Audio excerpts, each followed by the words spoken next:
ಓಂ ಶಾಂತಿ. ಮುರಳಿಯ ದಿನಾಂಕ 2/6/2022. मीठे बच्चे, सत्य बाप तुम्हें सत्य सुनाते हैं। ऐसे सच्चे बाप से सदा सच्चे रहना है। अंदर में कोई भी झूठ कपट नहीं रखनी। ಬಾಬಾ ತಿಳಿಸ್ತಾ ಇದ್ದಾರೆ, ಮಧುರ ಮಕ್ಕಳೇ, ಸತ್ಯ ತಂದೆ ನಿಮಗೆ ಸತ್ಯವನ್ನೇ ಹೇಳ್ತಾರೆ. ಅಂತಹ ಸತ್ಯ ತಂದೆಯ ಜೊತೆಗೆ ನೀವು ಸತ್ಯತೆಯಿಂದ ಇರಬೇಕು. ಒಳಗೆ ಯಾವುದೇ ರೀತಿಯ ಸುಳ್ಳು ಕಪಟ ಇರಬಾರದು. प्रश्न, संगम पर तुम बच्चे किस कॉन्ट्रास्ट को अच्छी तरह से जानते हो? ಸಂಗಮ ಯುಗದಲ್ಲಿ ಯಾವ ವ್ಯತ್ಯಾಸವನ್ನು ನೀವು ಬಹಳ ಒಳ್ಳೆ ರೀತಿಯಿಂದ ತಿಳ್ಕೋತೀರಿ? उत्तर, ब्राह्मण क्या करते हैं, शूद्र क्या करते हैं? ज्ञान मार्ग क्या है, भक्ति मार्ग क्या है? उस जिस्मानी सेना के लिए युद्ध का मैदान कौन सा है और हमारा युद्ध का मैदान कौन सा है? यह सब कॉन्ट्रास्ट तुम बच्चे ही जानते हो। सत्ययुग अथवा कलयुग में इस कॉन्ट्रास्ट को कोई नहीं जानते. ಬ್ರಾಹ್ಮಣರು ಏನು ಮಾಡ್ತಾರೆ, ಶೂದ್ರರು ಏನು ಮಾಡ್ತಾರೆ? ಜ್ಞಾನ ಮಾರ್ಗ ಅಂದರೆ ಯಾವುದು, ಭಕ್ತಿ ಮಾರ್ಗ ಅಂದರೆ ಯಾವುದು? ಜ್ಞಾನ ಮಾರ್ಗದಲ್ಲಿ ಏನಿದೆ, ಭಕ್ತಿ ಮಾರ್ಗದಲ್ಲಿ ಏನಿದೆ? ದೈಹಿಕ ಯುದ್ಧ ಮಾಡುವಂಥವರು ಯಾವ ಮೈದಾನದಲ್ಲಿ ಯುದ್ಧ ಮಾಡ್ತಾರೆ? ಅವರ ಯುದ್ಧದ ಮೈದಾನ ಯಾವುದಾಗಿದೆ? ನಮ್ಮ ಯುದ್ಧದ ಮೈದಾನ ಯಾವುದಾಗಿದೆ? ಈ ಎಲ್ಲ ವಿಷಯಗಳ ಕಾಂಟ್ರಾಸ್ಟ್ ಏನಿದೆ, ವ್ಯತ್ಯಾಸ ಏನಿದೆ, ಈ ಎರಡೆರಡು ವಿಷಯಗಳಲ್ಲಿ ಇರುವ ಅಂತರ ಏನಿದೆ, ಅದನ್ನು ನೀವು ಮಕ್ಕಳು ತಿಳ್ಕೊಂಡಿದ್ದೀರಿ. ಸತ್ಯಯುಗದಲ್ಲೂ ಇದರ ವ್ಯತ್ಯಾಸ ನಮಗೆ ಗೊತ್ತಿರಲಿಲ್ಲ. ಕಲಿಯುಗದಲ್ಲೂ ಜ್ಞಾನ ಭಕ್ತಿಯ ವ್ಯತ್ಯಾಸ ಅಥವಾ ಬ್ರಾಹ್ಮಣರಿಗೂ ಶೂದ್ರರಿಗೂ ಇರುವ ವ್ಯತ್ಯಾಸ ನಮಗೆ ಗೊತ್ತಿರಲಿಲ್ಲ. ಕಲಿಯುಗದಲ್ಲೂ ಗೊತ್ತಿರಲಿಲ್ಲ, ಸತ್ಯುಗದಲ್ಲೂ ಗೊತ್ತಿರಲಿಲ್ಲ. ಗೊತ್ತಾಗೋದು ಯಾವಾಗ? ಸಂಗಮ ಯುಗದಲ್ಲಿ. ಗೀತ್, ಮಾತಾ ಓ ಮಾತಾ तू सबकी भाग्य विधाता. ಮಾತೆ, ಹೇ ಮಾತೆ, ನೀನು ಸರ್ವರ ಭಾಗ್ಯ ವಿಧಾತೆಯಾಗಿದೆಯಾ ಅಂತ ಭಕ್ತರು ಜಗದಂಬೆಯನ್ನು ಕುರಿತು ಈ ರೀತಿಯಲ್ಲಿ ಹಾಡ್ತಾರೆ. ಓಂ ಶಾಂತಿ. ಯಹ ಭಾರತ್ ಮಾತಾओं की महिमा है. जैसे परमात्मा शिव की महिमा है, सिर्फ एक माता की महिमा तो चल न सके, एक तो कुछ कर न सके. जरूर सेना चाहिए, सेना बिगर काम कैसे चलेगा? शिव बाबा है एक, वह एक न हो तो माता ये भी न हो. ಬಾಬಾ ಹೇಳ್ತಾರೆ, ಇದು ಮಾತೆಯರ ಮಹಿಮೆ ಆಗಿದೆ. ಭಾರತ ದೇಶದ ಮಹಿಮೆ ಅಲ್ಲ, ದೇಶದಲ್ಲಿ ಇರುವಂತಹ ತಾವೆಲ್ಲ ಜಗನ್ಮಾತೆಯರು ಏನಿದ್ದೀರಿ, ಭಾರತದ ಸೇವೆ ಮಾಡ್ತಾ ಇದ್ದೀರಿ, ಅಂಥ ಮಾತೆಯರ ಮಹಿಮೆ ಇದಾಗಿದೆ. ಯಾಕೆ ಅಂದರೆ ನೀವೇ ಮಾತೆಯರು ಭಾಗ್ಯ ವಿಧಾತ ತಂದೆಯಿಂದ ಭಾಗ್ಯವನ್ನು ಪಡ್ಕೊಂಡು ಇಡೀ ಜಗತ್ತಿಗೆ ಆ ಭಾಗ್ಯವನ್ನು ಹಂಚ್ತಾ ಇದ್ದೀರಿ. ಇಲ್ಲಿ ನಿಮಗೆ ತರಬೇತಿ ಕೊಡುವಂತಹ ಪರಮಾತ್ಮ ಒಬ್ಬನೇ ಇದ್ದಾನೆ. ಆದರೆ ಯುದ್ಧ ಮಾಡುವಂತಹ ನೀವು ಸೈನಿಕರು ಅನೇಕ ಜನ ಇದ್ದೀರಿ. ಪರಮಾತ್ಮ ಒಬ್ಬನೇ, ಆದರೆ ಮಾತೆಯರು ಅನೇಕ ಜನ ಇದ್ದೀರಿ, ಮಕ್ಕಳು ಅನೇಕ ಜನ ಇದ್ದೀರಿ.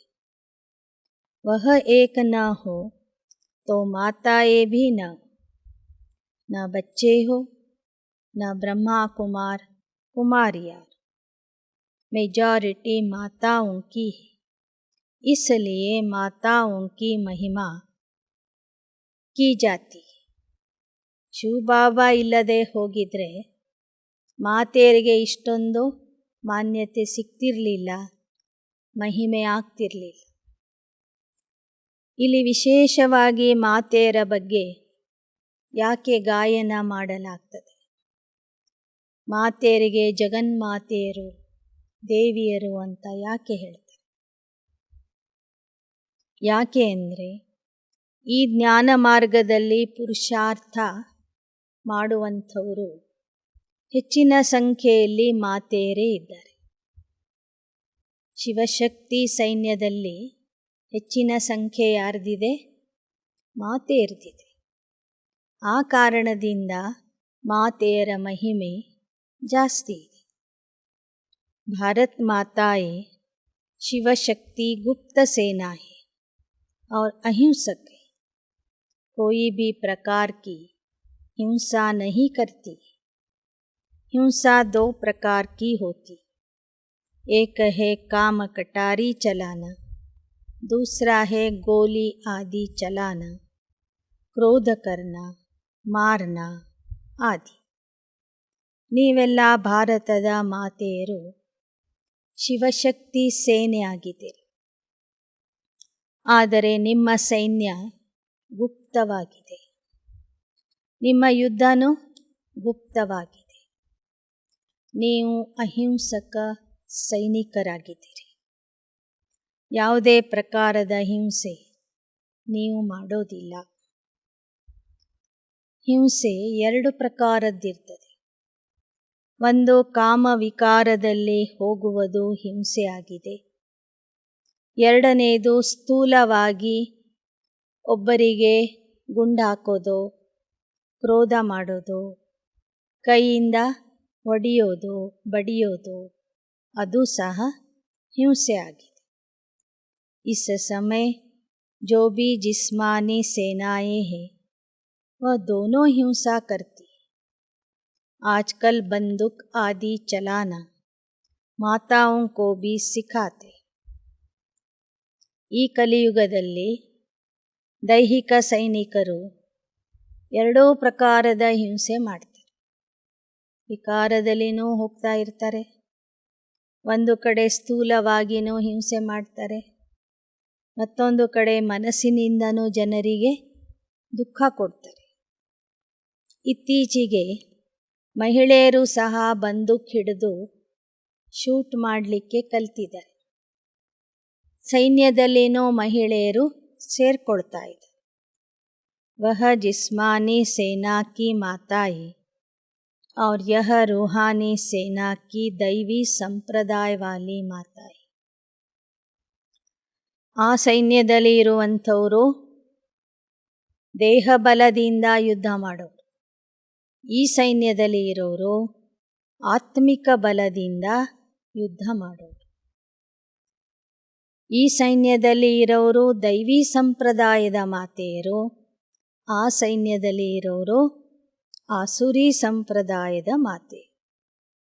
वह कितने ड्रिल आदि सिखाती है, तुम शायद कभी मैदान में गई भी नहीं. वह बहुत मेहनत करती.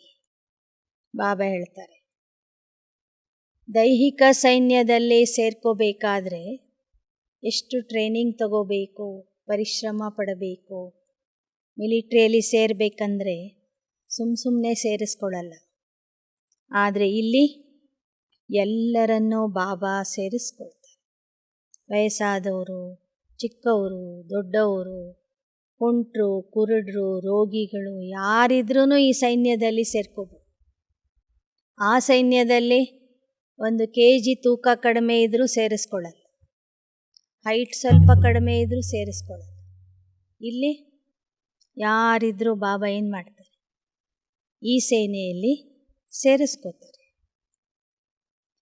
ನಿಮಗೆ ಬಾಬಾ ಶಿವಶಕ್ತಿ ಸೇನಾನಿಗಳು ಅಂತ ಹೇಳ್ತಾರೆ. ಆದರೆ ಒಂದು ದಿನವೂ ನೀವು ಯುದ್ಧದ ಮೈದಾನಕ್ಕೆ ಹೋಗಿಲ್ಲ ಅಂತ ಹೇಳ್ತಾರೆ. वह बहुत मेहनत करते, आपको यह मेहनत नहीं. वह काम विकार में भी जाते. ऐसे कोई मुश्किल होंगे जो शादी नहीं करते. उस मिलिट्री में भी बहुत सीखते रहते. छोटे छोटे बच्चों को भी सिखाते. वह भी सेना है, यह भी सेना है. सेना का तो गीता में अच्छा ही विस्तार लिखा हुआ है. ಅಲ್ಲಿಯ ಸೈನಿಕರು ವಿಕಾರದಲ್ಲೇನೋ ಹೋಗ್ತಾರೆ, ದೈಹಿಕವಾಗಿ ಯುದ್ಧನೂ ಮಾಡ್ತಾರೆ.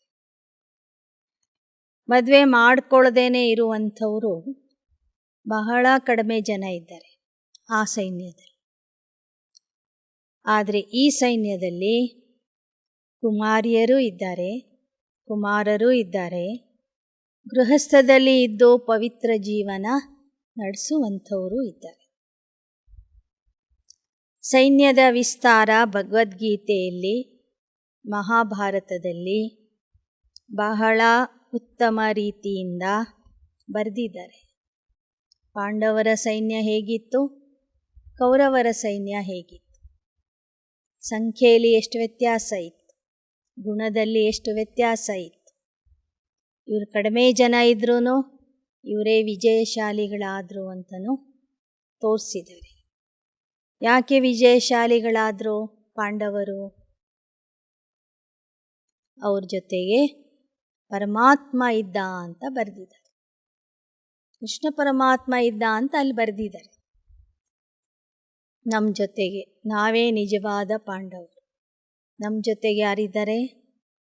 ನಿರಾಕಾರ ಕೃಷ್ಣ ಇದ್ದ, ಅಂದರೆ ಪರಮಾತ್ಮ ಇದ್ದ. ಆದ್ದರಿಂದ ಸಂಖ್ಯೆ ಕಡಿಮೆ ಇದ್ರೂ ವಿಜಯ ಯಾರಿಗೆ ಸಿಗ್ತದೆ? ಪಾಂಡವರಿಗೆ ಸಿಗ್ತದೆ. ತುಮಾರಿ ಸೇನಾ ಗುಪ್ತ ಹೈ, ಶಿವಶಕ್ತಿ ಸೇನಾ ಕ್ಯಾ ಕರ್ತಿ, ವಿಶ್ವ ಕಾ ಮಾಲಿಕ್ कैसे बनते, इसको कहा जाता है ಯುದ್ಧ ಸ್ಥಳ. ನೀವು ಸೈನಿಕರು ಗುಪ್ತವಾಗಿದ್ದೀರಿ, ನಿಮ್ಮ ಯುದ್ಧನೂ ಗುಪ್ತವಾಗಿದೆ. ನೀವೇನು ಮಾಡ್ತಾ ಇದ್ದೀರಿ, ಹೇಗೆ ವಿಶ್ವದ ಮಾಲೀಕ ಆಗ್ತೀರಿ ಅನ್ನೋದು ನಿಮಗೆ ಮಾತ್ರ ಗೊತ್ತಿದೆ. ಈಗ ನೀವು ಯುದ್ಧ ಸ್ಥಳದಲ್ಲಿ ಇದ್ದೀರಿ ಅಂತಾರೆ ಬಾಬಾ. ನಿಮ್ಮ ನಿಮ್ಮ ಕಾರ್ಯಕ್ಷೇತ್ರನೇ ನಿಮಗೆ ಯುದ್ಧ ಸ್ಥಳ, ನಿಮ್ಮ ಕರ್ಮಕ್ಷೇತ್ರನೇ ನಿಮಗೆ ಯುದ್ಧದ ಸ್ಥಳ, ಯುದ್ಧ ಭೂಮಿ ಆಗಿದೆ. तुम्हारा युद्ध का मैदान भी गुप्त है. मैदान इस मांडवे को कहा जाता है. आगे माताएं युद्ध के मैदान में नहीं जाती थी. अभी यहाँ से पूरी भेंट होती है. दोनों सेनाओं में माताएं, उनमें मेजॉरिटी पुरुषों की है, यहाँ मेजॉरिटी माताओं की है. ಕಾಂಟ್ರಾಸ್ಟ್ ಏನಾ? ಬಾಬಾ ಹೇಳ್ತಾರೆ, ಇಲ್ಲಿ ನಿಮಗೆ ಗೊತ್ತಾಗ್ತದೆ ಆ ಸೈನ್ಯದಲ್ಲೂ ಈ ಸೈನ್ಯದಲ್ಲೂ ವ್ಯತ್ಯಾಸ ಏನಿದೆ. ಆ ಸೈನ್ಯದಲ್ಲಿ ಪುರುಷರ ಸಂಖ್ಯೆ ಜಾಸ್ತಿ ಇರ್ತದೆ, ಈ ಸೈನ್ಯದಲ್ಲಿ ಮಾತೆಯರ ಸಂಖ್ಯೆ ಜಾಸ್ತಿ ಇದೆ. ज्ञान मार्ग और भक्ति मार्ग का यह लास्ट कॉन्ट्रास्ट है। सत्युग में कॉन्ट्ರಾಸ್ಟ್ की बात नहीं हो। ಸಂಗಮ ಯುಗದಲ್ಲಿ ನಿಮಗೆ ಜ್ಞಾನ ಮತ್ತು ಭಕ್ತಿಯಲ್ಲಿ ಇರುವ ವ್ಯತ್ಯಾಸನೂ ಗೊತ್ತಾಗ್ತದೆ. ಸತ್ಯಯುಗ ಮತ್ತು ಕಲಿಯುಗದಲ್ಲಿ ಏನು ವ್ಯತ್ಯಾಸ ಇದೆ ಅಂತಲೂ ಗೊತ್ತಾಗ್ತದೆ. ಬ್ರಾಹ್ಮಣ ಜೀವನ ಮತ್ತು ಶೂದ್ರ ಜೀವನದ ವ್ಯತ್ಯಾಸನೂ ಗೊತ್ತಾಗ್ತದೆ. बाबा आकर कॉन्ट्रास्ट बताते हैं। ब्राह्मण क्या करते हैं, शूद्र क्या करते हैं। दोनों ही यहाँ युद्ध के मैदान में। सतयुग व कलियुग की बात नहीं, यह संगम युग की बात है। तुम पांडव संगम युगी है, कौरव है कलियुगी। उन्हें कलियुग का टाइम मालूम नहीं, बहुत लंबा कर दिया है. ಬಾಬಾ ಹೇಳ್ತಾರೆ, ಸಂಗಮ ಯುಗದಲ್ಲಿ ಮಾತ್ರ ಪಾಂಡವರು ಮತ್ತು ಕೌರವರ ಬಗ್ಗೆ ಜ್ಞಾನ ನಿಮಗೆ ತಿಳಿಯುತ್ತದೆ. ಸಂಗಮ ಯುಗದಲ್ಲಿ ಇರೋರು ಪಾಂಡವರು, ಕಲಿಯುಗದಲ್ಲಿ ಇರೋರು ಕೌರವರು. ಅವರು ಕಲಿಯುಗದ ಅವಧಿಯನ್ನು ಬಹಳ ಜಾಸ್ತಿ ಮಾಡಿಬಿಟ್ಟಿದ್ದಾರೆ. ಶಾಸ್ತ್ರಕಾರರು ಏನು ಹೇಳ್ತಾ ಇದ್ದಾರೆ ಇವತ್ತು, ಕಲಿಯುಗ ಇನ್ನೂ 40,000 ವರ್ಷಗಳ ತನಕ ಇರ್ತದೆ, ನೀವೇನು ಹೆದರಬೇಡಿ ಅಂತ ಹೇಳ್ತಾರೆ. ಇನ್ನೂ ಆರಾಮಾಗಿ ಮಲ್ಕೊಳ್ರಿ ಅಂತ ಹೇಳ್ತಾರೆ ಶಾಸ್ತ್ರ ಪುರಾಣ ಹೇಳು. ಇನ್ನೂ 40,000 ವರ್ಷಗಳು ಇದೆ ಕಲಿಯುಗ ಅಂತ ಹೇಳುವಂಥವರು ನಿಮ್ಮ ಮುತ್ತಜ್ಜನ ಕಾಲದಿಂದ ಅದೇ ಸಂಖ್ಯೆ ಹೇಳ್ತಾ ಇದ್ದಾರೆ. ಅವ್ರು 100-200 ವರ್ಷ ಆದರೂ ಕಡಿಮೆ ಮಾಡಬೇಕಿತ್ತಲ್ಲ ಇವತ್ತು. ತಲಾಂತರದಿಂದ ಇನ್ನೂ 40,000 ವರ್ಷ ಇದೆ, 40,000 ವರ್ಷ ಇದೆ ಅಂತಲೇ ಹೇಳ್ತಾ ಇದ್ದಾರೆ. ಬಾಬಾ ಏನು ಹೇಳ್ತಾರೆ, 40 ವರ್ಷದ್ದು ಗ್ಯಾರಂಟಿ ಇಲ್ಲ. ಉನ್ನೋಂಕೋ ಮಾಲೂಮ್ ನಹಿ, ಯಹ ध्यान धीरे धीरे तुम्हारे द्वारा सब समझे. तो एक माता की महिमा नहीं, यह शक्ति सेना की महिमा है. ಆದರೆ ನಿಧಾನಕ್ಕೆ ಈ ಜ್ಞಾನ ನಿಮ್ಮ ಮೂಲಕನೇ ಎಲ್ಲರೂ ಅರ್ಥ ಮಾಡ್ಕೊಳ್ಳೋರಿದ್ದಾರೆ, ಎಲ್ಲರಿಗೂ ಗೊತ್ತಾಗ್ತದೆ ಮುಂದೆ. ಹೀಗೆ ಮಾತಾ ಓ ಮಾತಾ ಅಂತ ಯಾವ ಗೀತೆಯನ್ನು ಕೇಳಿದ್ರಿ ಇವತ್ತು, ಇದು ಒಬ್ಬ ಮಾತೆಯ ಮಹಿಮೆ ಅಲ್ಲ, ಆದರೆ ಈಶ್ವರಿಯ ಜ್ಞಾನದಲ್ಲಿ ನಡೆಯುವಂತಹ ಎಲ್ಲ ಮಾತೆಯರು ಮತ್ತು ಕುಮಾರಿಯರ ಮಹಿಮೆಯಾಗಿದೆ. ऊंचते ऊंच भगवान एक है, वो बहु कल्प पहले वाली सेना है. भारत को दैवी राजस्थान बनाना यह तुम्हारा ही काम है. ಬಾಬಾ ಹೇಳ್ತಾರೆ, ಭಾರತವನ್ನು ದೈವಿ ರಾಜಸ್ಥಾನವನ್ನಾಗಿ ಮಾಡುವುದು ನಿಮ್ಮ ಕೆಲಸ ಆಗಿದೆ. तुम ही सूर्यवंशी थे, चंद्रवंशी बने, वैश्यवंशी बने, परंतु महिमा सूर्यवंशी की करेंगे. हम पुरुषार्थ ही ऐसा कर रहे हैं जो हम पहले सूर्यवंशी अर्थात स्वर्ग में आवे. सत्ययुग को स्वर्ग कहा जाता है. त्रेता को वास्तव में ಸ್ವರ್ಗ नहीं कहा जाता. ಸತ್ಯಯುಗಕ್ಕೆ ಮಾತ್ರ ಸಂಪೂರ್ಣ ಸ್ವರ್ಗ ಅಂತ ಹೇಳಲಾಗ್ತದೆ. ತ್ರೇತಾಯುಗಕ್ಕೆ ಸ್ವರ್ಗ ಅಂತ ಹೇಳೋದಿಲ್ಲ, ಸೆಮಿ ಸ್ವರ್ಗ ಅಥವಾ ಸೆಕೆಂಡ್ ಹ್ಯಾಂಡ್ ಸ್ವರ್ಗ त्रेतायुग. कहते हैं फलाना स्वर्ग पधारा, ऐसे नहीं कहते फलाना त्रेता में राम सीता के राज्य में गया. भारतवासी जानते हैं वैकुंठ में श्री कृष्ण का राज्य था, परंतु श्री कृष्ण को द्वापर में ले गए. ಮನುಷ್ಯೋಂ ಕೋ ಸತ್ಯ ಕಾ ಪತಾ ಹಿ ನಹಿ. ಯಾರಾದರೂ ದೇಹ ಬಿಟ್ಟಾಗ ಸ್ವರ್ಗಕ್ಕೆ ಹೋದರು ಅಂತ ಹೇಳ್ತಾರೆ. ಲಕ್ಷ್ಮೀನಾರಾಯಣರ ರಾಜ್ಯಕ್ಕೆ ಹೋದರು ಅಥವಾ ರಾಮ ಸೀತೆಯ ರಾಜ್ಯಕ್ಕೆ ಹೋದರು ಅಂತ ಹೇಳೋದಿಲ್ಲ. ಯಾಕೆ ಅಂದರೆ ಅವರಿಗೆ ಗೊತ್ತೇ ಇಲ್ಲ. ಸತ್ಯಯುಗದ ಸ್ವರ್ಗದಲ್ಲಿ ಲಕ್ಷ್ಮೀನಾರಾಯಣರ ರಾಜ್ಯ ಇತ್ತು. ತ್ರೇತಾಯುಗದ ಸ್ವರ್ಗದಲ್ಲಿ ರಾಮಸೀತೆಯ ರಾಜ್ಯ ಇತ್ತು. ಸತ್ಯಯುಗದ ರಾಜಕುಮಾರ ಶ್ರೀಕೃಷ್ಣ ಆಗಿದ್ದ. ಆದರೆ ಆ ಕೃಷ್ಣನನ್ನು ಅವರು ದ್ವಾಪರ ಯುಗದಲ್ಲಿ ತೋರಿಸಿದ್ದಾರೆ. ಯಾಕೆಂದರೆ ಮನುಷ್ಯರಿಗೆ ಸತ್ಯನೇ ಗೊತ್ತಿಲ್ಲ ಅಂತ ಹೇಳ್ತಾರೆ. ಸತ್ಯ ಬತಾನೆ ವಾಲಾ ಸದ್ಗುರು ಕೋಯಿ ಉನ್ಕೋ ಮಿಲಾ ಹಿ ನಹಿ, ತುಮ್ಕೋ ಮಿಲಾ ಹೈ. ಸತ್ಯ ಹೇಳುವಂಥ ಸತ್ಯಗುರು ಅವರಿಗೆ ಸಿಕ್ಕಿಲ್ಲ, ನಿಮಗೆ ಸಿಕ್ಕಿದೆ. ವಹ ಸಬ್ ಸಚ್ ಬತಾತೆ ಹೈ और सच्चा बनाते हैं. बच्चों को कहते हैं, बच्चे तुम कभी भी झूठ कपट नहीं करना. ಆ ಸತ್ಯ ತಂದೆ ಬಂದು ಮಕ್ಕಳಿಗೆ ಹೇಳ್ತಿದ್ದಾರೆ, ಮಕ್ಕಳೇ ನೀವು ಸಹ ಸತ್ಯತೆಯಿಂದ ಇರಬೇಕು, ಸತ್ಯತೆಯಿಂದ ನಡಿಬೇಕು, ಸತ್ಯವನ್ನೇ ನುಡಿಬೇಕು, ಸತ್ಯ ತಂದೆಯ ಸಂಘದಲ್ಲಿ ಇರಬೇಕು ಅಂತ ಹೇಳ್ತಾರೆ ಬಾಬಾ. ಈ ಜ್ಞಾನ ಮಾರ್ಗಕ್ಕೆ ಬಂದ ನಂತರ ಸುಳ್ಳು ಅನ್ನೋದು ನಿಮ್ಮ ಸಂಕಲ್ಪದಲ್ಲೂ ಬರಬಾರದು. ಅಂಶ ಮಾತ್ರವೂ ಸುಳ್ಳು ನಿಮ್ಮ ಹತ್ರ ಇರಬಾರದು. ಒಳಗೆ ಯಾವುದೇ ರೀತಿಯ ಸುಳ್ಳು ಕಪಟ ಇರಬಾರದು.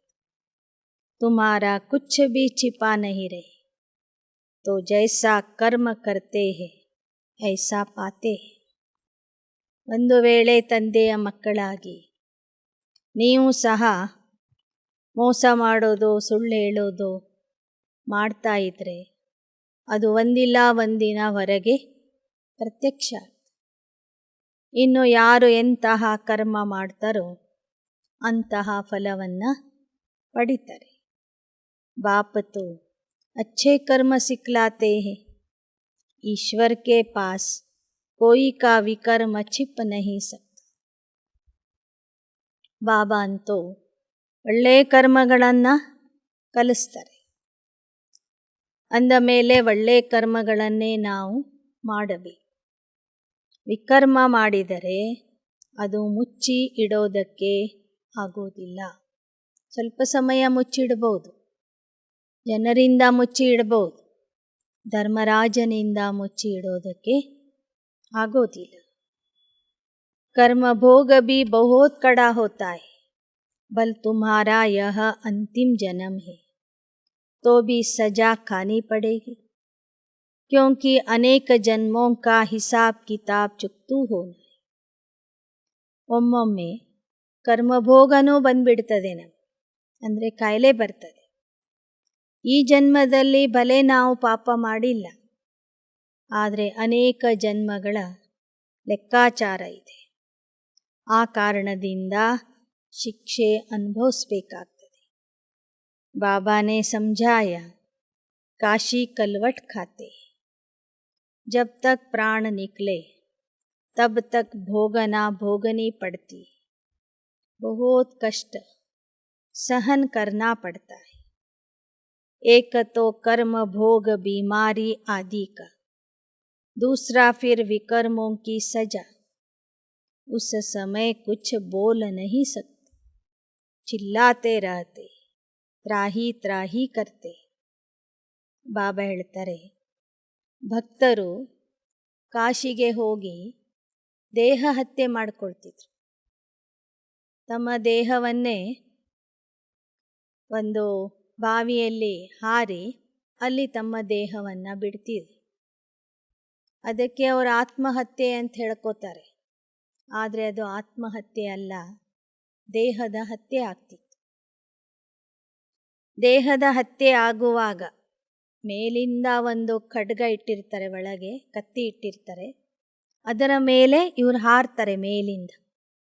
ಆ ಕತ್ತಿಯ ಮೇಲೆ ಬಿದ್ದು ಕೂಡಲೇ 2 ತುಂಡಾಗ್ಬಿಡ್ತವೆ ಮನುಷ್ಯನ. ಆ 2 ತುಂಡಾಗುವಾಗ ಎಷ್ಟು ಕಷ್ಟ ಆಗ್ತಿರ್ಬೋದು ಅವರಿಗೆ ಅಂತ ಹೇಳ್ತಾರೆ ಬಾ. ನಿಮಗೆ ತರಕಾರಿ ಹೆಚ್ಚುವಾಗ ಸ್ವಲ್ಪ ನೀವು ಬೆರಳು ಹೆಚ್ಕೊಂಡ್ರೆ ಎಷ್ಟು ನೋವಾಗ್ತದೆ. ಅವರಿಡೀ ದೇಹನೇ ಆ ಥರ ತುಂಡು ತುಂಡಾಗಬೇಕಾದ್ರೆ ಎಷ್ಟು ಕಷ್ಟ ಅನುಭವಿಸ್ತಾರೆ. ಶಿವನ ಸಲುವಾಗಿ ಆ ಕಷ್ಟವನ್ನು ಸಹ ಅವರು ಸಹಿಸ್ಲಿಕ್ಕೆ ಹೋಗ್ತಾರೆ. ಆ ಕಷ್ಟ ಏನು ಅನುಭವಿಸ್ತಾರೆ ಅಲ್ಲ, ಅದರಿಂದ ಅವರ ಪಾಪ ಕಡಿಮೆ ಆಗ್ತದೆ. ಒಂದು ಯೋಗದಿಂದ ಪಾಪ ಕಳೀತದೆ, ಎರಡನೇದು ಶಾರೀರಿಕ ರೋಗದಿಂದ ಪಾಪ ಕಳೀತದೆ. ಅದರಲ್ಲಿ ರೋಗನೂ ಬಂತು, ಈ ಥರದ ದೈಹಿಕ ಹಿಂಸೆನೂ ಬಂತು. ಆಕ್ಸಿಡೆಂಟಲ್ಲಿ ಕೈ ಕಾಲು ಮುರ್ಕೋತಾರೆ, ಮತ್ತೊಂದು ಮಾಡ್ತಾರೆ, ಅವಾಗೂ ಅವ್ರ ಪಾಪ ಕಳೀತದೆ. ಎಷ್ಟೆಷ್ಟು ಕಷ್ಟ ಸಹನೆ ಮಾಡ್ತಾರೆ ಅಷ್ಟು ಪಾಪ ಕಳೀತದೆ. ಮೂರನೇದು, ನಾವೇನೂ ತಪ್ಪು ಮಾಡ್ದೇನೆ ಜನ ನಮಗೆ ನಿಂದನೆ ಮಾಡ್ತಾ ಇದ್ದರೆ ಆ ನಿಂದನೆಯಿಂದನೂ ನಮ್ಮ ಪಾಪ ಕಳೀತದೆ. 3 ಪ್ರಕಾರದಿಂದ ಆತ್ಮನ ಪಾಪ ಏನಾಗ್ತದೆ, ಸ್ವಚ್ಛ ಆಗ್ತದೆ. ಎಲ್ಲಕ್ಕಿಂತಲೂ ಬೆಸ್ಟ್ ಉಪಾಯ ಯಾವುದು ಇದರಲ್ಲಿ? ಯೋಗ ಮಾಡು. ಯೋಗ ಮಾಡಿ ಪಾಪ ಕಳ್ಕೊಳ್ಳೋದೇನಿದೆ ಇದು ಸಹಜ ಉಪಾಯ. ಆದರೆ ಒಂದು ವೇಳೆ ಕರ್ಮ ಭೋಗದಿಂದನೇ ಕಳ್ಕೊಳ್ಳೋದಿದ್ರೆ ಆ ಕರ್ಮ ಭೋಗ ನಮಗೆ ಬಂದೇ ಬರುತ್ತೆ. ಹಿಂದಿನ ಜನ್ಮದಲ್ಲಿ ಒಬ್ಬರಿಗೆ ದೈಹಿಕವಾಗಿ ನಾವು ಹಿಂಸೆ ಮಾಡಿದರೆ, ಒಬ್ಬರ ಕಾಲು ಮುರಿದಿದ್ರೆ, ಇವತ್ತು ಈ ಜನ್ಮದಲ್ಲಿ ನಮ್ಮ ಕಾಲಿಗೆ ಏನಾಗ್ತದೆ, ನೋವಾಗ್ತದೆ. ಕೆಲವರಿಗೆ ಕಾಲೇ ಇರೋದಿಲ್ಲ. ಒಬ್ಬರಿಗೆ ಕಣ್ಣಿಗೆ ನಾವು ಏನಾದರೂ ಹಿಂಸೆ ಮಾಡಿದರೆ ಈ ಜನ್ಮದಲ್ಲಿ ಕಣ್ಣಿನ ತೊಂದರೆಯನ್ನು ಅನುಭವಿಸ್ಬೇಕು. ಮನಸ್ಸಿಗೆ ನೋವು ಕೊಟ್ಟಿದ್ರೆ ಈ ಜನ್ಮದಲ್ಲಿ ಮಾನಸಿಕ ಮನಸ್ತಾಪದ ಅನುಭವ ಮಾಡಬೇಕು. ಆದರೆ ಎಲ್ಲ ರೀತಿಯ ವಿಕರ್ಮಗಳನ್ನು ನಾವು ಯೋಗದಿಂದ ಕಳ್ಕೋಬಹುದು. ಕೆಲವು ಲೆಕ್ಕಾಚಾರಗಳು ಶಾರೀರಿಕ ಭೋಗದ ಮೂಲಕನೇ ಕಳ್ಕೋಬೇಕು. ಶಾರೀರಿಕವಾಗಿ ಒಬ್ಬರಿಗೆ ತೊಂದರೆ ಕೊಟ್ಟಿದ್ದೆ ಆದರೆ ಅದು ಶಾರೀರಿಕ ಭೋಗದ ಮೂಲಕ ಕಳ್ಕೋಬೇಕಾಗ್ತದೆ. ಆದರೆ ಶಾರೀರಿಕ ಭೋಗ ಅಥವಾ ಕಾಯಿಲೆ ಬಂದಾಗ್ಲೂ ಬಾಬನ ನೆನಪಿತ್ತು ಅಂದರೆ ಅದರ ನೋವು ಅಷ್ಟೊಂದು ಅನುಭವ ಆಗೋದಿಲ್ಲ. ಲೌಕಿಕ ಜನರಿಗೆ ಯಾವ ಥರ ಅನುಭವ ಆಗ್ತದೆ ಆ ಥರ ಬಾಬನ ಮಕ್ಕಳಿಗೆ ಆಗೋದಿಲ್ಲ. ಯಾಕಂದರೆ ನೆನಪಿರ್ತದೀವ್ರಿ, ನನ್ನ ಲೆಕ್ಕಾಚಾರ ನಾನೇನು ಮಾಡ್ತಾ ಇದ್ದೀನಿ, ತೀರಿಸ್ತಾ ಇದ್ದೀನಿ ಅಂತ ನೆನಪು ಮಾಡ್ತಾ ಮಾಡ್ತಾ ಬಾಬವ್ರನ್ನ ನೆನಪು ಮಾಡಿ ಆ ಲೆಕ್ಕಾಚಾರವನ್ನು ಕಳ್ಕೊತಾರೆ. ಪಾಪ ಆತ್ಮಾओं ಯಹಾ ಭೀ ಸಜಾ ವಹಾ ಭೀ ಸಜಾ ಮಿಲ್ತಿ. ಬಾಬಾ ಹೇಳ್ತಾರೆ, ಪಾಪಾತ್ಮರಿಗೆ ದೇಹದಲ್ಲಿ ಇರುವಾಗಲೂ ಶಿಕ್ಷೆ, ಸೂಕ್ಷ್ಮವತನದಲ್ಲಿ ಧರ್ಮರಾಜಪುರಿಯಲ್ಲಿನೂ ಶಿಕ್ಷೆ, ಎರಡೂ ರೀತಿಯಿಂದ ಶಿಕ್ಷೆ ಅನುಭವಿಸ್ತಾರೆ. ಸತ್ಯುಗ ಮೇ ಪಾಪ ಹೋತಾನೆ. ನಾವು ಬಾಬನ ಮಕ್ಕಳು ಒಂದು ಯೋಗದಿಂದ ಕಳ್ಕೊತೀವಿ, ಎರಡನೇದು ರೋಗದಿಂದ ಕಳ್ಕೊತೀವಿ, ಮೂರನೇದು ನಿಂದನೆ ಸಹನೆ ಮಾಡೋದರ ಮೂಲಕ ಕಳ್ಕೊತೀವಿ. ಹೀಗಾಗಿ ಧರ್ಮರಾಜಪುರಿಗೆ ಹೋಗದೇನೆ ಶಿಕ್ಷಾರಹಿತವಾಗಿ ನಾವು ತಂದೆಯ ಜೊತೆಗೆ ಹೋಗ್ಬೋದು. ಅದಕ್ಕೆ ಬಾಬಾ ಹೇಳ್ತಾರೆ, ಆದರೆ ಪಾಪಾತ್ಮರಿಗೆ ಒಂದು ಉಪಾಯನೇ ಗೊತ್ತಿಲ್ಲಲ್ಲ. ಅವ್ರಿಗೆ ಗೊತ್ತಿದ್ರೂ ಮತ್ತೆ ಮತ್ತೆ ಪಾಪ ಮಾಡ್ತಾನೆ ಇರ್ತಾರೆ. ಹೀಗಾಗಿ ದೈಹಿಕವಾಗಿಯೂ ಶಿಕ್ಷೆ ಅನುಭವಿಸ್ತಾರೆ, ಕೊನೆಗೆ ಸೂಕ್ಷ್ಮವತನದಲ್ಲಿ ಧರ್ಮರಾಜಪುರಿಯಲ್ಲಿನೂ ಅವರು ಶಿಕ್ಷೆ ಅನುಭವಿಸ್ತಾರೆ. सत्युग में पाप होता नहीं, न कोर्ट है न मैजिस्ट्रेट होते, न गर्भ जेल की सजा होती, वहाँ गर्भ महल होता है. दिखाते हैं पीपल के पत्ते पर कृष्ण अंगूठा चूसता हुआ आया. वह गर्भ महल की बात है. सत्युग में बच्चे बड़े आराम से पैदा होते. ಹೇಳ್ತಾರೆ, ಪ್ರಲಯದ ನಂತರ ಸಮುದ್ರದಲ್ಲಿ ಕೃಷ್ಣ ಅಶ್ವತ್ಥೆಲೆಯ ಮೇಲೆ ತೇಲ್ಕೊಂಡು ಬಂದ ಅಂತ ಬರೆದಿಟ್ಟಾರೆ. ಬಾಬಾ ಕೇಳ್ತಾರೆ, ಒಂದು ಮಗು ಇದ್ದಕ್ಕಿದ್ದಂಗೆ ಮೇಲಿಂದ ಒಂದು ಎಲೆಯ ಮೇಲೆ ಬಿದ್ದು ತೇಲ್ಕೊಂಡು ಬಂದ್ಬಿಡುತ್ತಾ? ಇಲ್ಲ.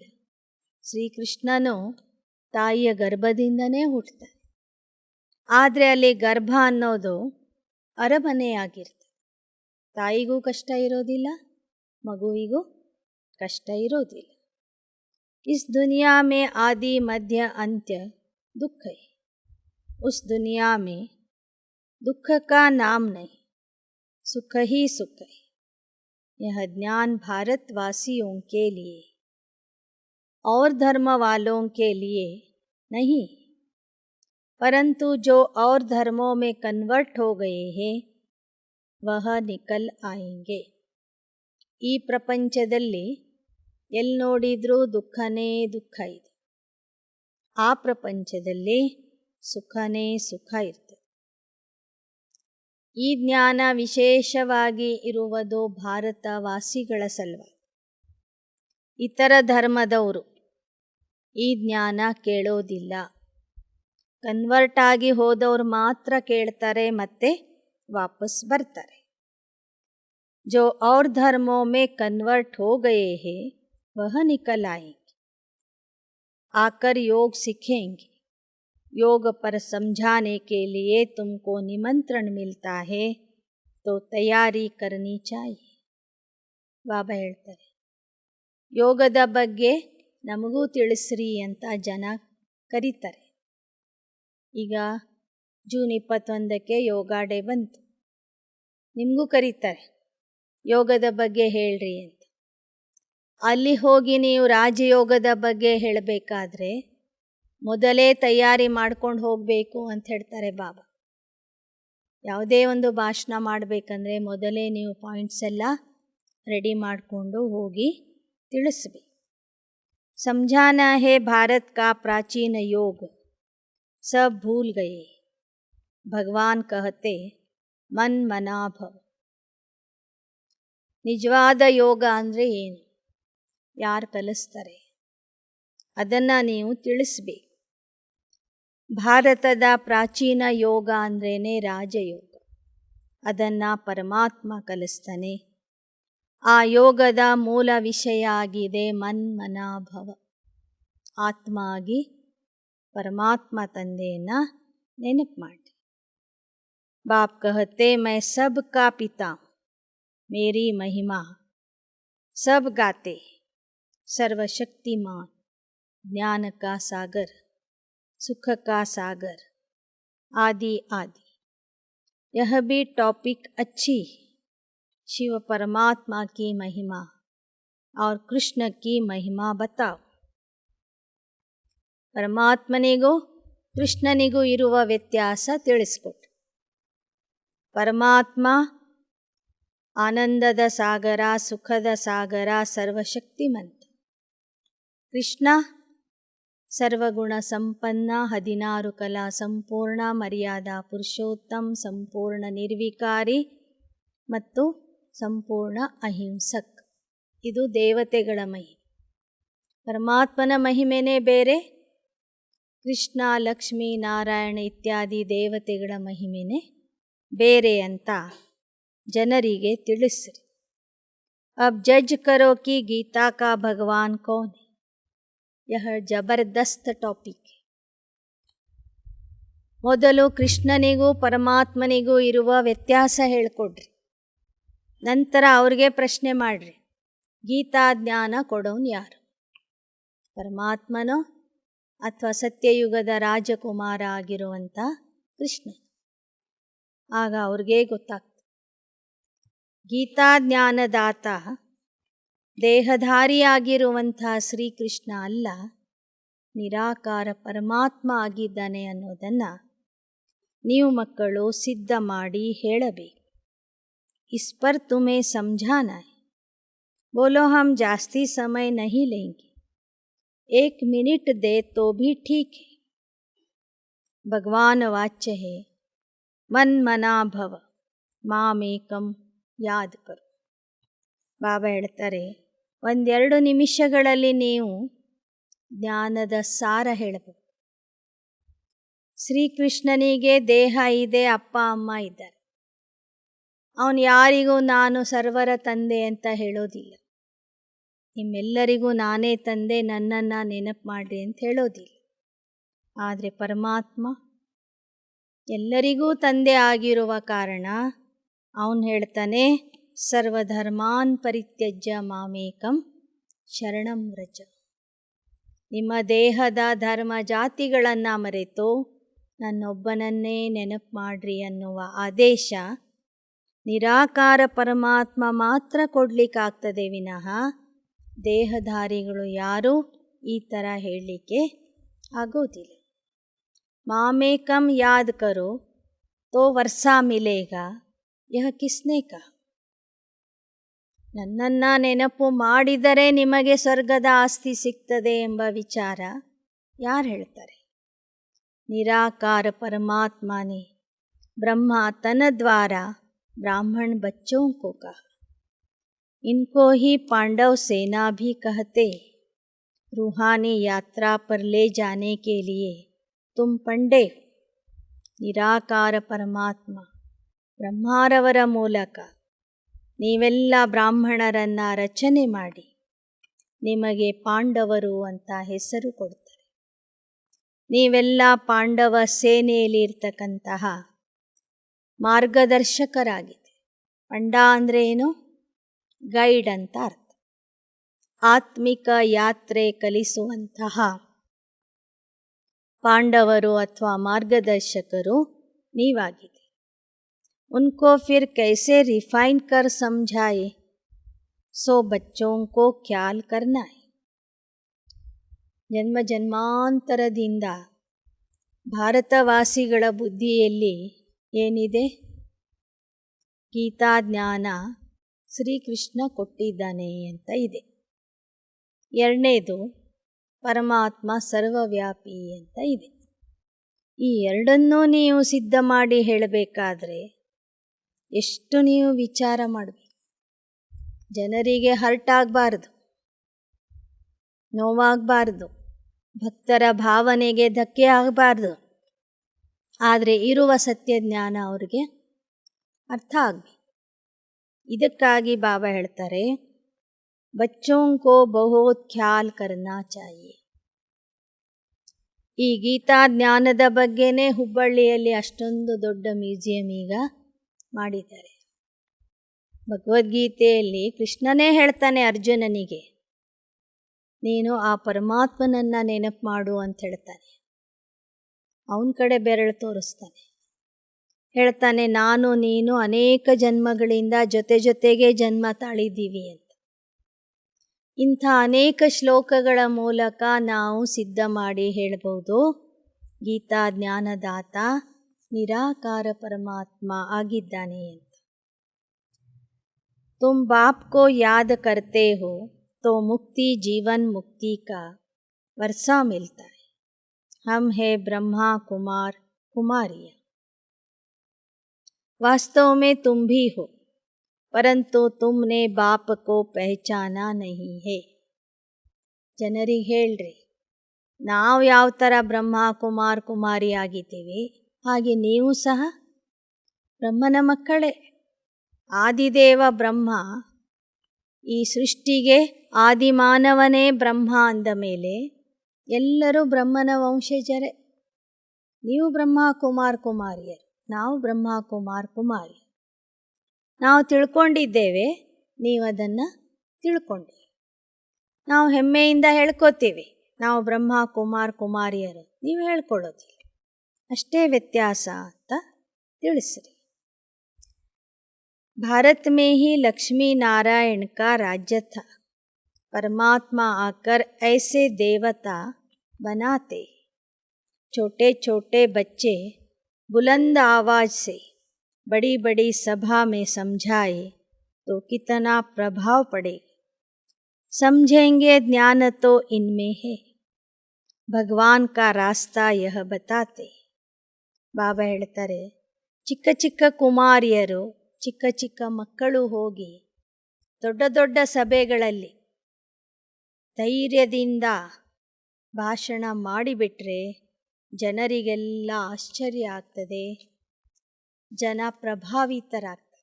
ಅದಕ್ಕೆ ಚಿಕ್ಕ ಚಿಕ್ಕ ಕುಮಾರಿಯರು ಭಾಷಣ ಮಾಡಲಿಕ್ಕೆ ತಯಾರಾಗಬೇಕು. ನೀವು ಹೆಂಗೆ ಮಾತಾಡ್ತೀರಂದರೆ ನಿಮಗೆ ಅಕ್ಕಪಕ್ಕದವ್ರಿಗೆ ಕೇಳಿಸ್ತಾ ಇಲ್ಲ ನಿಮ್ಮ ಮಾತು. ಬಾಬಾ ಹೇಳ್ತಾರೆ ಇಡೀ ಸಭೆಯಲ್ಲಿ ನಿಮ್ಮ ಶಬ್ದ ಏನಾಗಬೇಕು, ಮೊಳಗಬೇಕು ಅಂತ.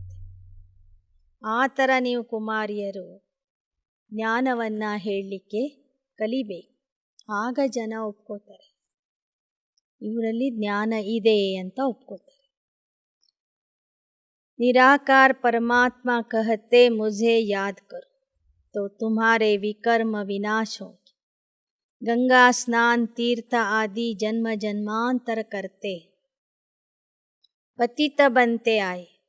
भारत की ही चढ़ती कला उतरती कला है. बाप राजयोग सिखलाकर चढ़ती कला अर्थात स्वर्ग का मालिक बनाते. माया रावण नरक का मालिक बनाती तो उतरती कला कहेंगे ना. जन्म बाय जन्म थोड़ी थोड़ी उतरती कला होती. ध्यान है चढ़ती कला, ಭಕ್ತಿ ಹೇ ಉತರ್ತಿ ಕಲಾ. ಬಾಬಾ ಹೇಳ್ತಾರೆ ಜ್ಞಾನ ಅಂದರೆ ಏರುವ ಕಲೆ, ಭಕ್ತಿ ಅಂದರೆ ಇಳಿಯುವ ಕಲೆ. ಭಕ್ತಿ ಕೆ ಬಾದ್ ಫಿರ್ ಭಗವಾನ್ ಮಿಲೆ.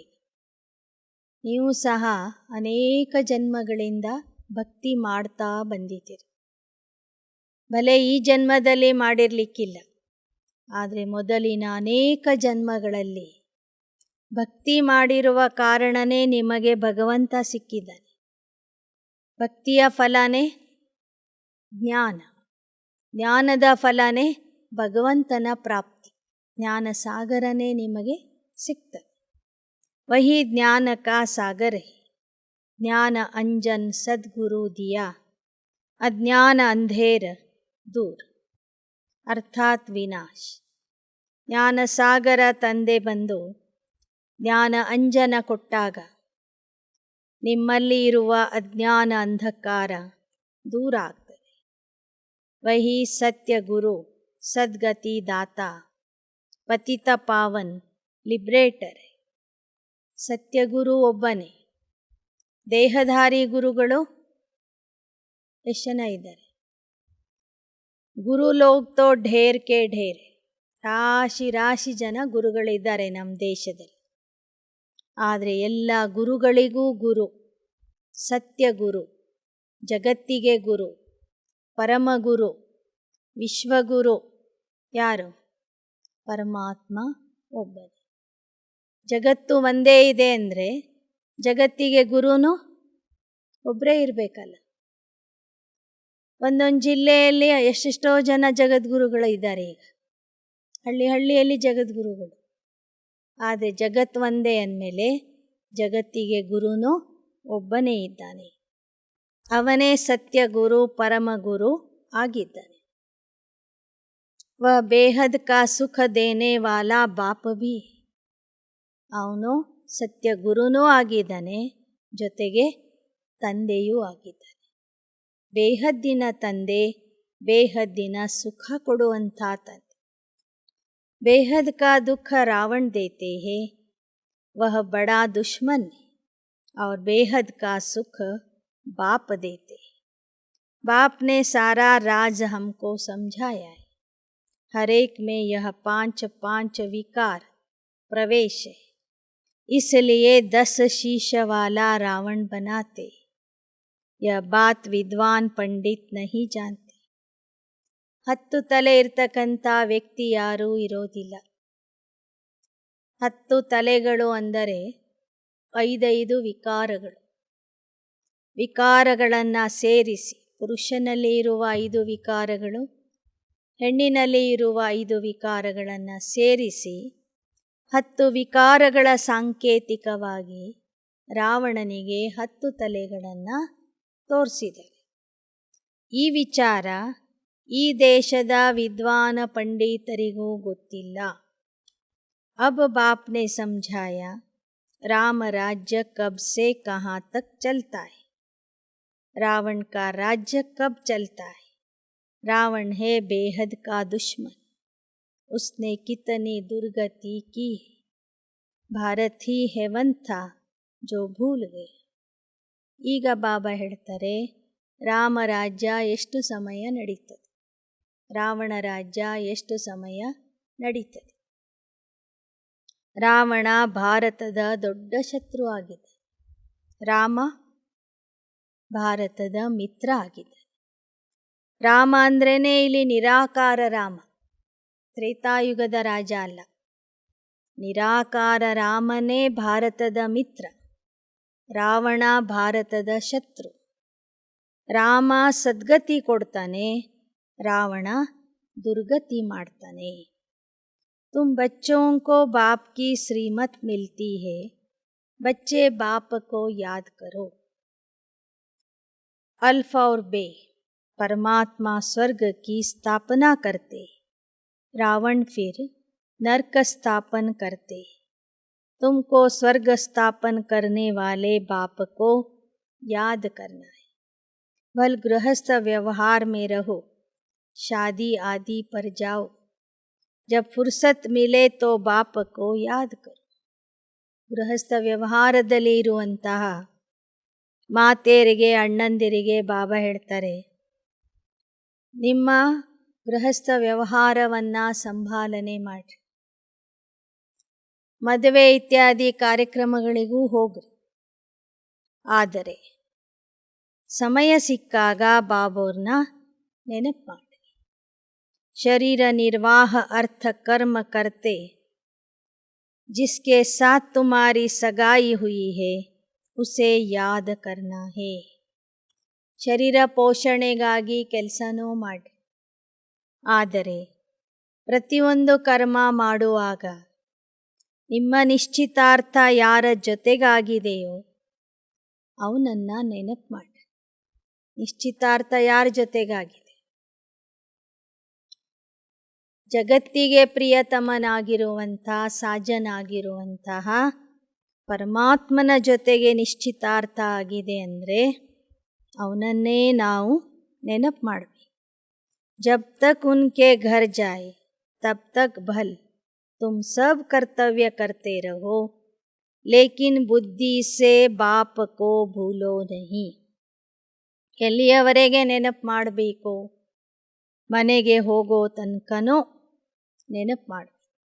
ಭಲೆ ನಿಮ್ಮ ಕರ್ತವ್ಯಗಳನ್ನೂ ಮಾಡ್ತಾ ಇರಿ, ನಿಭಾಯಿಸ್ತಾ ಇರಿ, ಆದರೆ ಬುದ್ಧಿಯಿಂದ ಆ ತಂದೆಯನ್ನು ನೆನಪು ಮಾಡಿರಿ, ಯಾವತ್ತೂ ಮರಿಬೇಡಿ.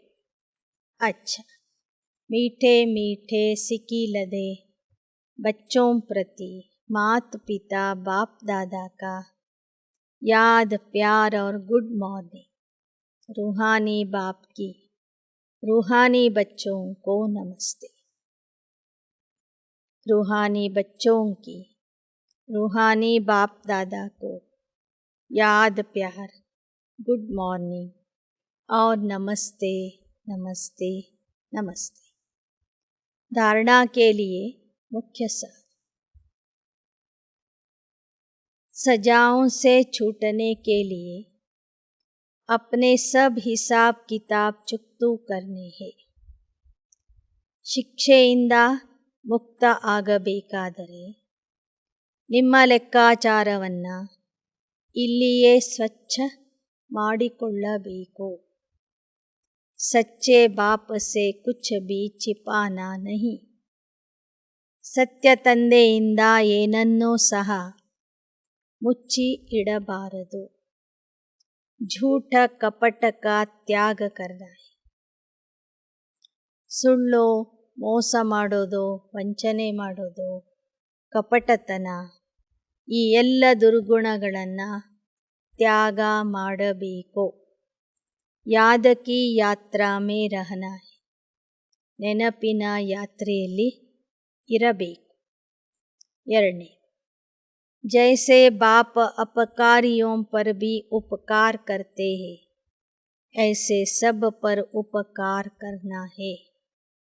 सबको बाप का सत्य परिचय देना है. ಹೇಗೆ ಶಿವಬಾಬಾ ಅಪಕಾರಿಗಳ ಮೇಲೆ ಉಪಕಾರ ಮಾಡ್ತಾರೆ, ಹಾಗೆ ನಾವು ಮಕ್ಕಳು ಸಹ ಸರ್ವರ ಮೇಲೆ ಉಪಕಾರ ಮಾಡಬೇಕು. ಉಪಕಾರ ಮಾಡೋದಂದರೆ ಏನು?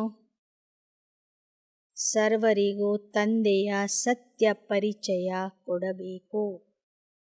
ತಂದೆಯ ಪರಿಚಯ ಕೊಡೋದೇ ಒಂದು ದೊಡ್ಡ ಉಪಕಾರ, ಒಂದು ದೊಡ್ಡ ಪುಣ್ಯದ ಕೆಲಸ. वरदान: ईश्वरीय संस्कारों को कार्य में लगाकर सफल करने वाले सफलता मूर्त भव. ನಿಮ್ಮ ಈಶ್ವರೀಯ ಸಂಸ್ಕಾರಗಳನ್ನು ಕಾರ್ಯದಲ್ಲಿ ಉಪಯೋಗಿಸುತ್ತಾ ಸಫಲ ಆಗುವಂತಹ ಸಫಲತಾ ಮೂರ್ತಿ ಭವ. ನಿಮ್ಮಲ್ಲಿ ಈಶ್ವರೀಯ ಸಂಸ್ಕಾರಗಳು ಬಂದಿವೆ, ಒಳ್ಳೆಯ ಗುಣಗಳು ಬಂದಿವೆ, ಒಳ್ಳೆಯ ಸಂಸ್ಕಾರಗಳು ಬಂದಿವೆ, ಅನೇಕ ವಿಶೇಷತೆಗಳು ನಿಮ್ಮಲ್ಲಿ ಬಂದಿವೆ, ಗುಣಗಳು ಬಂದಿವೆ. ಅವುಗಳನ್ನು ಸೇವೆಗಾಗಿ ಉಪಯೋಗಿಸಬೇಕು. ಅನ್ಯರಿಗೆ ಆ ವಿಶೇಷತೆಗಳನ್ನು ಕಲಿಸಬೇಕು, ಆ ಸಂಸ್ಕಾರಗಳನ್ನು ಕಲಿಸಬೇಕು. जो बच्चे अपने ईश्वरीय संस्कारों को कार्य में लगाते हैं, उनके व्यर्थ संकल्प स्वतः खत्म हो जाते हैं. सफल करना माना बचाना या बढ़ाना. ऐसे नहीं पुराने संस्कार ही यूज करते रहो और ईश्वरीय संस्कारों को बुद्धि के लॉकर में रख दो, जैसे कईयों की आदत होती. अच्छी चीज़ें व पैसे बैंक अथवा अलमारियों में रखने की. पुरानी वस्तुओं से प्यार होता है, वही यूज करते रहते. यहाँ ऐसे नहीं करना है. यहाँ तो मनसा वाणी से शक्तिशाली वृत्ति से अपना सब कुछ सफल करो तो सफलता मूर्त बन जाएंगे. ಎಷ್ಟೆಷ್ಟು ನೀವು ಈಶ್ವರೀಯ ಸಂಸ್ಕಾರಗಳನ್ನು ಕಾರ್ಯರೂಪದಲ್ಲಿ ಬಳಸ್ತೀರಿ, ಅಷ್ಟೇ ವ್ಯರ್ಥ ಸಂಕಲ್ಪಗಳು ಸಮಾಪ್ತಿಯಾಗ್ತವೆ. ಸಫಲ ಮಾಡುವುದು ಅಂದರೆ ಹಂಚುವುದು ಮತ್ತು ಬೆಳೆಸುವುದು. ಕೆಲವರಲ್ಲಿ ಏನು ಅಭ್ಯಾಸ ಇರ್ತದಂದರೆ, ಲೌಕಿಕದಲ್ಲೂ ಸಹ ಹೊಸ ವಸ್ತುಗಳನ್ನು ತಂದು ಕೊಟ್ಟರೂ ಅದನ್ನು ಬಳಸೋದಿಲ್ಲ ಅವರು. ಹೊಸ ವಸ್ತುಗಳು, ಹೊಸ ಬಟ್ಟೆಗಳೆಲ್ಲ ಲಾಕರಲ್ಲಿ ಇಟ್ಟು ಹಳೆಯದನ್ನೇ ಉಪಯೋಗಿಸ್ತಾ ಇರ್ತಾರೆ. ಆದರೆ ಬಾಬಾ ಹೇಳ್ತಾರೆ, ಇಲ್ಲಿ ಆ ಥರ ಮಾಡಬೇಡಿ. ನಿಮಗೆ ಬಾಬಾ ಹೊಸ ಶಿಕ್ಷಣ ಕೊಟ್ಟಿದ್ದಾರೆ, ಹೊಸ ಸಂಸ್ಕಾರ ಕೊಟ್ಟಿದ್ದಾರೆ, ಹೊಸ ಜೀವನ ಕೊಟ್ಟಿದ್ದಾರೆ, ಹೊಸ ಹೊಸ ಶಕ್ತಿಗಳು, ಗುಣಗಳನ್ನು ನಿಮ್ಮಲ್ಲಿ ತುಂಬ್ತಾ ಇದ್ದಾರಂದಮೇಲೆ ಅದನ್ನು ಮನಸ್ಸಿನ ಮೂಲಕ, ವಾಣಿಯ ಮೂಲಕ, ಶಕ್ತಿಶಾಲಿ ವೃತ್ತಿಯ ಮೂಲಕ ಎಲ್ಲರಿಗೂ ಹಂಚ್ತಾ ಹೋಗ್ರಿ. ನೀವು ಉಪಯೋಗ ಮಾಡಿಕೊಳ್ಳ್ರಿ, ಜನರಿಗೂ ಅದನ್ನು ಕೊಡ್ತಾ ಹೋಗ್ರಿ. ಆಗ ನೀವು ಸಫಲತಾ ಮೂರ್ತಿ ಆಗ್ತೀರಿ. श्लोक: बाप और मैं यह छत्र छाया साथ है तो कोई भी विघ्न ठहर नहीं सकता. ನಾನು ಮತ್ತು ತಂದೆ ಎಂಬ ಛತ್ರಛಾಯೆ, ನಾನು ಮತ್ತು ತಂದೆ ಎನ್ನುವ ಛತ್ರಛಾಯೆ ನಿಮ್ಮ ತಲೆಯ ಮೇಲೆ ಇತ್ತು ಅಂದರೆ ನಿಮ್ಮ ಹತ್ತಿರ ಯಾವ ವಿಘ್ನವೂ ಬರೋದಿಲ್ಲ.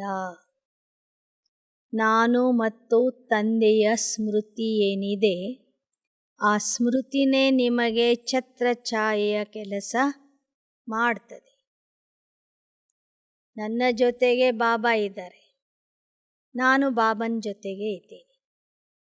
ಒಂದು ನಾನಾದರೂ ಅಲ್ಲಿ ಹೋಗಬೇಕು ಬಾಬನ ಹತ್ರ ಸಮಯ ಸಿಕ್ಕಾಗ, ಇಲ್ಲ ಬಾಬನಿಗಾದರೂ ನನ್ನ ಹತ್ರ ಕರ್ಕೊಂಡು ಬರಬೇಕು, ಕರ್ಮ ಮಾಡು. ಈ ಥರ ಸದಾ ನಾನು ತಂದೆ ಜೊತೆಗೇ ಇದ್ದರೆ ನಮ್ಮ ಹತ್ತಿರ ವಿಘ್ನ ಬರೋದಿಲ್ಲ, ಬಂದರೂ ನಿಲ್ಲೋದಿಲ್ಲ ಅಂತ ಹೇಳ್ತಾರೆ. ಓಂ ಶಾಂತಿ.